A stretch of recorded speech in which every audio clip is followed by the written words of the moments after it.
انت عارف ابليس بيحاربك ازاي؟ بانه يرمي لك فكرة تضايقك سواء وانت صاحي او نايم بالليل. وللأسف احنا دايما بنصدق في افكار ابليس لينا، وافكار ابليس لينا بتبقى دايما بالاحباط، بالحزن، بالاكتئاب، بالفشل.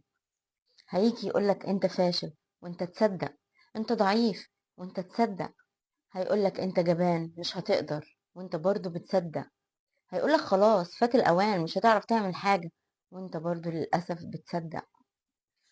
ارفض كل الأفكار اللي بيرميها عليك. طب يا ترى نعمل إيه لما يرمي علينا الأفكار دي؟ تعالى وأنا هقولك. أول حاجة تعملها والحاجة الوحيدة إنك هتجري على ربنا وهتاخد وقتك معاه. هتلاقيه بيكلمك وبيرد عليك وبيشيل كل الأفكار السلبية اللي في دماغك، وبيقولك لا تخف، آمن فقط. هيقولك يشبع بالخير عمرك فيتجدد مثل نسر شبابك. في النهاية بحب أقولك إنك ما تستسلمش لأفكار إبليس المحبطة على حياتك، وحط دايما عينك على الرب وعلى خطة الرب لحياتك، لأن خطة الرب ليك هي دايما بتكون بالنجاح والفرح والسلام، ما بتكونش بالإحباط وبالفشل أبدا. وهو اللي هيديك النصرة على كل الأفكار اللي بيرميها إبليس عليك، وهو اللي هيديك النجاح والفرح والسلام.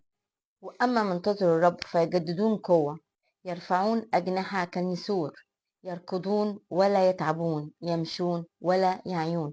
في النهاية أحب أقول لكم إنك لازم ترفض كل خطط إبليس المحبطة على حياتك، وتصدق في خطط الرب على حياتك، لأن خطط الرب دايما على حياتك بتبقى بالنجاح والفرح والقوة، ما بتبقاش بالفشل والإحباط. وافتكروا دايما ان حروبنا مش مع لحم ودم، حروبنا دايما مع روح، وان ابليس هو اللي بيحبطنا وبيرمي علينا ارواح بالفشل والاحباط. صدق في ربنا وهو اللي هيدينا القوة والنجاح والنصرة. بس كده، باي.